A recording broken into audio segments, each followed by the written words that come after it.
လုပ်ငန်းတစ်ခုကသူတို့ရဲ့ရှုံးအမြတ်ကိုတိုက်တာတဲ့အခါမှာ traditional လုပ်ငန်းတွေမှာဘန်နာရေး report တွေမှာတော့ကြည့်လို့မရတဲ့အားတွေရှိတယ်ပြည့်စုံလုံလောက်တဲ့ဘန်နာရေးဆရာအစီရင်ခံစာတွေဆိုလို့ရှိရင်လုပ်ငန်းရဲ့ financial performance ကိုတိုက်တာဖို့အတွက်ပေါ်ပြတွက်ရတဲ့အမြတ်တွေရှိ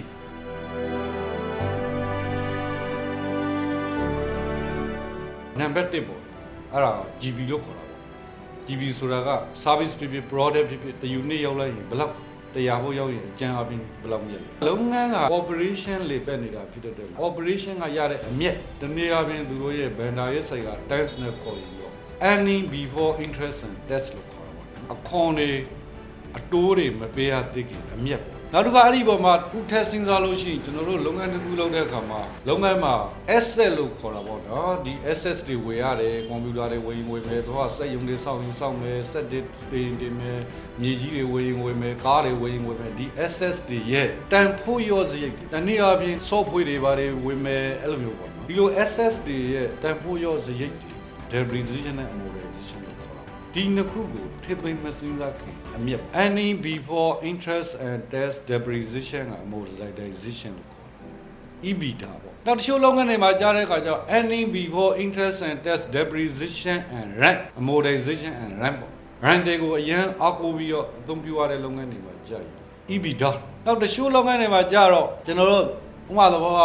မိုက်တူးတယ်ရေနံတူးတယ် gas တူးတယ်စကတဲ့ဆိုတော့ exploration နဲ့ production ဆိုတာရှိရပါတော့။အဲ့ဒီရှိမှကျွန်တော်တို့ exploration expenditure တွေကိုထည့်သွင်းမစဉ်းစားတဲ့အမြတ်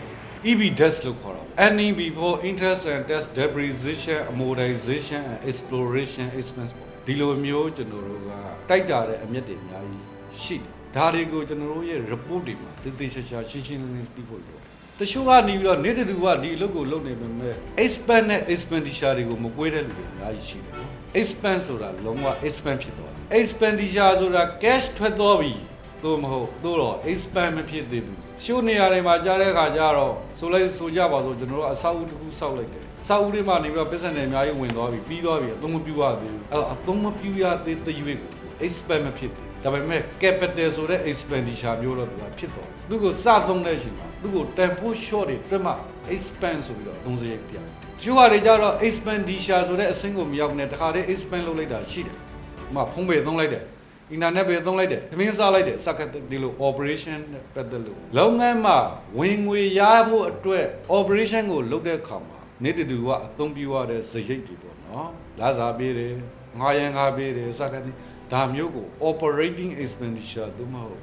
revenue expenditure လို့ခေါ်တယ်အားရောက်နေပြီးတော့ဘယ်အရာတွေဒီ expense ပိုဖြစ်နိုင်ရရှိလဲဘယ်အရာတွေဒီ expenditure ပိုဖြစ်နိုင်ရရှိလဲဆိုတာ report တွေကရှင်းရှင်းလင်းလင်းသိမှ